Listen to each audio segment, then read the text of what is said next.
Bonjour et bienvenue sur Choisir de s'épanouir. On se retrouve aujourd'hui pour le dernier podcast sur le pardon, celui où je vais vous dévoiler les étapes du pardon à l'autre. J'espère que je vous ai donné envie de pardonner dans les 2 podcasts précédents, de vous pardonner à vous déjà et de pardonner à l'autre peut-être aussi, et que donc vous êtes intéressés par connaître les étapes du pardon. Il n'y a pas de consensus sur les étapes du pardon. Pour moi, il y en a environ 7, du coup je vous en propose 7 aujourd'hui. J'ai l'impression que ça correspond à ce que j'ai vécu et j'ai eu pas mal de choses que j'ai pardonnées finalement dans ma vie et notamment les dernières années. Voilà, j'ai l'impression que c'est une trame un peu comme la trame du deuil et qu'on passe par un certain nombre d'étapes qui sont transformatrices et je pense que c'est vraiment aidant de les connaître pour savoir où on se situe, pour avoir quelques questions aussi pour approfondir, pour réussir à passer certaines phases, même si je pense que comme le deuil, il y a des allers-retours évidemment et c'est pas linéaire. Comme le deuil aussi, ce n'est pas un cercle, on ne revient pas au début, au même endroit. Je pense que c'est important d'avoir ça en tête. Quand on s'engage dans un processus de pardon, c'est qu'il y a une évolution. On ne reste pas la même personne, on ne redevient pas la même personne. Il y a une étape préalable à ces 7 étapes du pardon. Je l'ai appelée l'étape 0. C'est la fin de l'offense. Pour pardonner, c'est bien que l'offense soit terminée, qu'on ait une vision d'ensemble. Dans le cas, par exemple, de violences qui sont récurrentes, il faut que les violences soient finies. Et quand on parle de fin de l'offense, c'est dans les 2 sens finalement, puisque je pourrais aussi me dire, voilà, la personne en face a arrêté son offense envers moi, mais maintenant je vais me venger. Et donc là, on continue cette offense finalement, ou on en fait une autre pour répondre à la première. Et c'est pas l'idée du pardon, bien sûr. La première étape, c'est de reconnaître l'existence du préjudice et de la souffrance. Reconnaître qu'il s'est passé quelque chose qui nous a touchés, qui nous a offensés, qui nous a blessés, et qu'il y a un cheminement à faire à ce niveau-là. Donc c'est reconnaître vraiment la souffrance, l'affronter finalement, ne pas l'éviter, ne pas nier l'offense, ne pas en minimiser l'impact en se disant de toute façon il y a des choses plus graves, se dire que justement il y a pire que soi, se dire non mais je suis trop sensible, en réalité il s'est rien passé. C'est vraiment reconnaître qu'il s'est passé quelque chose, mettre des mots dessus quand on peut vraiment mettre des mots dessus. La justice peut aider à reconnaître la blessure, à mettre des mots sur ce qu'il s'est passé, mais le pardon ne peut être fait et décidé que par la personne qui a subi l'offense. Et parfois, c'est aussi par honte qu'on ne veut pas reconnaître que c'est arrivé, on ne veut pas reconnaître ce qui s'est passé, alors que voilà, c'est la première étape. Le pardon, c'est quand même mettre dans la lumière ce qui s'est passé et après, évidemment, faire tout un cheminement pour dépasser cette souffrance. Mais la première étape, c'est de la mettre en lumière. La deuxième étape, c'est identifier sa perte. Quand on a une offense à pardonner, on perd toujours quelque chose, temporairement ou de manière plus durable. Est-ce qu'il y a un préjudice physique? Est-ce que c'est physique et moral? Est-ce que c'est uniquement moral? Quelles sont les valeurs qui ont été bafouées chez moi? Est-ce que ça touche à mon orgueil, à ma réputation, à mon estime de moi? Quels sont les impacts concrets que ça a dans ma vie? Est-ce que ça provoque une anxiété, un stress? Est-ce qu'il y a des choses que du coup je vais peut-être plus faire ou faire différemment? Et on peut aussi voir quelles étaient les attentes déçues vis-à-vis de la personne, en tout cas si c'est une personne qu'on connaît, on connaissait. Quelle est la partie de moi qui est blessée? Tu peux aussi faire la liste de ce que tu as perdu avec cette blessure. Et je crois que c'est assez aidant finalement de vraiment mettre les cartes sur table et de faire face à ces souffrances et à ces déceptions grâce à ces listes. Donc la liste de ce que tu as perdu avec cette blessure et la liste des rêves qui ont été anéantis. La troisième étape, c'est accepter ses émotions et les vivre, et notamment vivre sa colère. En fait, c'est normal d'avoir plein d'émotions, d'avoir envie de tout casser, de crier sa colère, d'en vouloir à l'offenseur. C'est vraiment sain et c'est important de sortir ses émotions pour pas qu'elles nous rongent de l'intérieur. Dans tous les cas, il y a cette vraie limite entre avoir envie de tuer quelqu'un et le faire. Le problème de la colère, ce n'est jamais la colère, c'est potentiellement son expression. C'est vraiment important d'être à l'écoute de ses émotions et de les laisser sortir, de pleurer, de crier si besoin. C'est là aussi où l'écriture intervient. Moi, je pense que l'écriture, elle aide beaucoup. J'aime tout particulièrement les lettres qui sont des lettres réparatrices. En fait, j'écris une lettre à mon offenseur pour lui dire le mal que ça m'a fait, à quel point je lui en veux, à quel point je souffre. Et je peux aller vraiment dans le détail là-dessus. C'est vraiment l'idée de sortir sa souffrance et de la mettre sur le papier. Après, on peut faire une photo de la lettre et l'envoyer à la personne, à l'offenseur, ou pas. C'est très personnel, ça dépend du lien qu'on entretient avec la personne et peut-être aussi de cette envie de reconstruction ou pas. Moi, j'avoue que la plupart du temps, je n'envoie pas cette lettre. Je la brûle donc après, ça fait vraiment partie de cette espèce de rituel. On écrit cette lettre et on la brûle parce que symboliquement, on brûle cette souffrance. On a sorti ses émotions, mais on n'a pas forcément envie de les entretenir non plus et de rester dans cette souffrance un long moment. Donc voilà, on brûle cette lettre et on brûle cette souffrance. On peut aussi écrire dans un carnet. Il y a d'autres choses que l'écriture, bien sûr, mais j'ai l'impression que l'écriture, ça aide quand même pas mal. Ça évite de garder les émotions, ça évite de les retourner contre soi. On peut évidemment le partager aussi avec quelqu'un, avec un ami, un thérapeute. Et donc assez logiquement, la 4e étape, c'est le pardon de soi. Arrêter de se blâmer pour ce qui s'est passé. Arrêter de se dire que c'est de ma faute, que je l'ai provoqué, que j'aurais pu l'éviter, que j'aurais pu réagir différemment, que j'aurais pu me défendre. Se blâmer, ça a un vrai impact négatif sur l'estime de soi, sur la confiance en soi. Et comme je le disais dans les podcasts précédents, on se pardonne pour se libérer. Le pardon de soi, c'est vraiment s'inonder d'empathie, de bienveillance, d'amour de soi. Donc là, bien sûr, je vous renvoie à mon podcast précédent sur le pardon de soi que je vous mets tout de suite dans le i.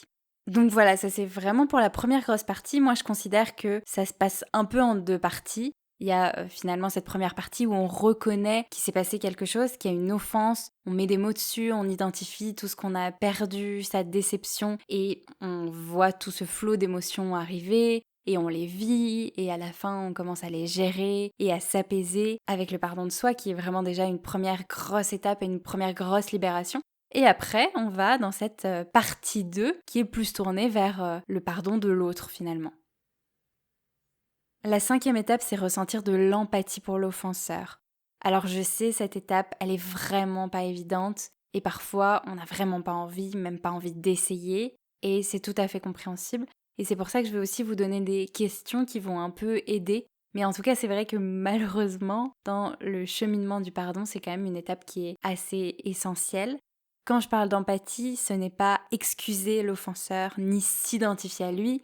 Et comme je le disais dans la première vidéo, ce n'est pas tout comprendre. On ne peut pas tout comprendre de l'offenseur, et c'est ok.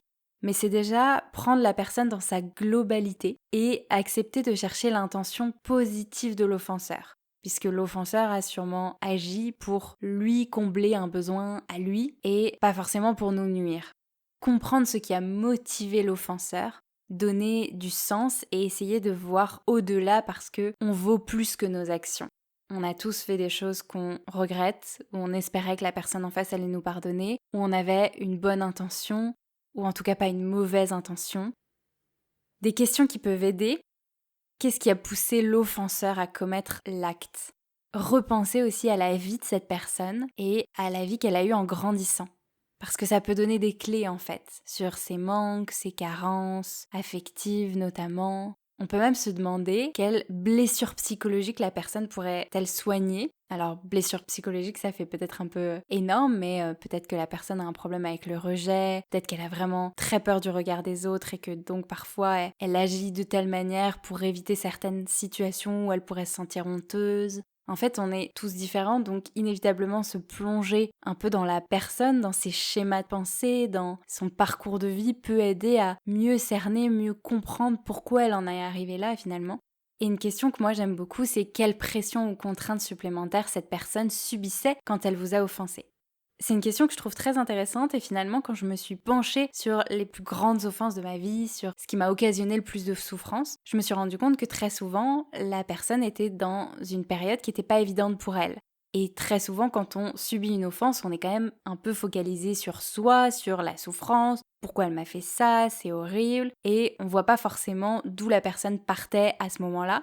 Et ça peut être une période où la personne vient de perdre son emploi, où elle est insécurisée, où elle fait face à un deuil, c'est une grande période de stress.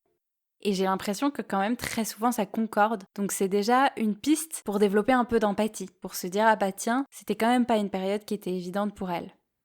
Et je pense qu'on peut toujours réussir à ressentir un peu, au moins un peu, d'empathie pour l'être humain qui est en face et pour la souffrance qu'il doit ressentir parce que parfois il y a certains actes, on sent bien que pour les commettre, il faut quand même ressentir et être dans un état de souffrance et d'insécurité assez important. C'est un peu un état d'esprit aussi de vraiment essayer de se focaliser sur l'être humain qui est derrière, de pas rester uniquement focalisé sur les actes et de voir vraiment l'image de manière générale, en fait de vraiment dézoomer et de voir tout ce qui se passait autour pour la personne, tout ce qui s'est passé dans la vie de la personne, plus jeune notamment. Donc quelque part, on peut ressentir de l'empathie pour tout un chacun, pour chaque offenseur, pour toutes les offenses, même si peut-être que ça vous choque que je dise ça, mais je crois que c'est possible. Mais c'est justement avoir cette empathie d'essayer de se mettre un petit peu à la place de l'autre. Pas longtemps, mais juste dans cette étape 5, finalement. L'étape numéro 6, c'est donner un sens à sa blessure. C'est pour moi une des étapes les plus importantes, même si j'ai déjà dit que l'étape précédente était importante, je sais. Mais celle-là, elle est vraiment, vraiment primordiale et je trouve qu'elle est vraiment très aidante. Donner un sens à sa blessure, c'est voir ce qu'on a gagné grâce à cette offense, grâce à ce processus en fait, qui s'est enclenché après cette offense. Qu'est-ce que cette offense m'a permis de développer et ou de découvrir chez moi? Peut-être que ça t'a permis d'apprendre à dire non, à t'affirmer, à mieux te connaître, à te demander, parce que c'est vrai, parfois, il se passe quelque chose et on se dit, bah voilà, là c'est vraiment la dernière fois, je me ferai plus avoir, ça ne m'arrivera plus.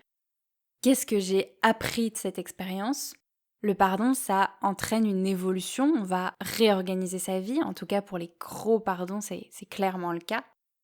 Et c'est parfois en fait en reconnaissant cette blessure et en débutant ce processus du pardon qu'on a des prises de conscience. Ah bah finalement je me rends compte avec tout ça que je manque vraiment d'amour de moi, je manque d'estime de moi, que c'est aussi pour ça que j'ai pas arrêté cette relation avant, que je me suis pas rendu compte que c'était nocif. Et donc finalement c'est grâce à ça, grâce à cette prise de conscience, et donc quelque part grâce à cette offense par ricochet, que je commence à travailler dans la bonne direction. C'est une étape qui aide vraiment beaucoup et une fois que tu vois ce que tu as gagné grâce à cette blessure, il n'y a pas de retour en arrière. Tu commences à l'intégrer à ta vie, à en voir les effets bénéfiques et donc à l'accepter. Une autre question, ce serait quel nouveau comportement vais-je mettre en place ou quel sens nouveau ma vie a-t-elle prise? Et la dernière étape pour moi, la 7e, c'est s'occuper de ses peurs, prendre le temps et prendre soin de soi. J'ai l'impression que au niveau des émotions et des sentiments, il y a 2 phases. La première, du coup, la première partie, au début, on gère tout ce qui arrive, ce flot d'émotions, la colère, la tristesse, la déception, la frustration. Et selon moi, au fur et à mesure du cheminement, on s'apaise. Les émotions deviennent moins virulentes quelque part. Mais il y a quand même des émotions. Et pour moi, il y a des émotions qui correspondent à la fin de parcours de pardon. Et pour moi, ce sont des peurs. J'ai l'impression qu'il y a quand même souvent des petites peurs. Et si ça arrivait à nouveau? Et si j'étais à nouveau déçue? Si j'étais à nouveau blessée? Et si cette personne me faisait quelque chose d'encore pire, d'encore plus douloureux? Moi, je pense que c'est aussi lié à cette peur de l'inconnu. On a peut-être peur de pardonner. On a peur que pardonner, ça donne le droit à l'autre de recommencer. C'est peut-être lié à des croyances collectives sur le fait que pardonner, c'est être faible.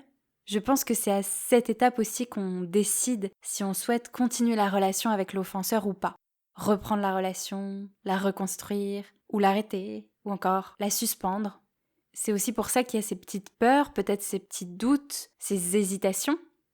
Et c'est pour ça que c'est particulièrement important de prendre soin de soi, de s'écouter et de prendre le temps. Même si on a l'impression qu'on y est presque, qu'on a fait une grande partie du chemin, on peut quand même avoir besoin de beaucoup de temps sur la fin pour réellement accepter ce qui est arrivé, pour faire le deuil d'un rêve, pour digérer, pour avoir un petit peu d'empathie pour l'offenseur. Parfois, c'est une petite partie d'une étape qui bloque pendant longtemps et c'est vraiment, vraiment totalement OK.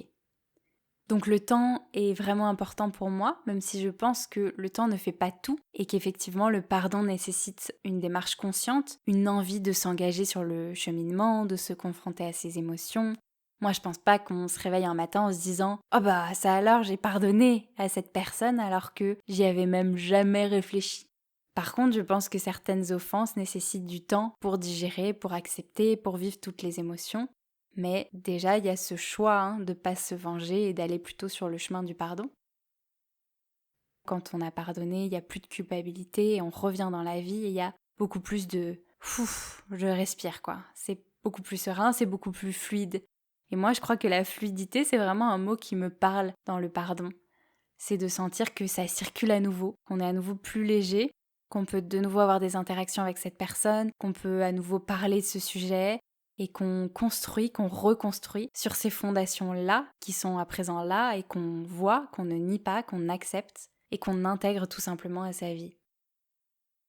Voilà, c'est tout pour ce dernier podcast sur le pardon, sur les étapes du pardon. J'espère qu'il vous a été utile, qu'il a été clair aussi.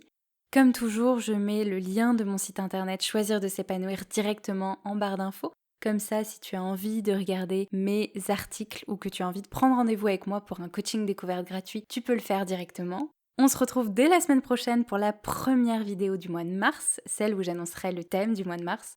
Et en attendant, prenez soin de vous, ciao!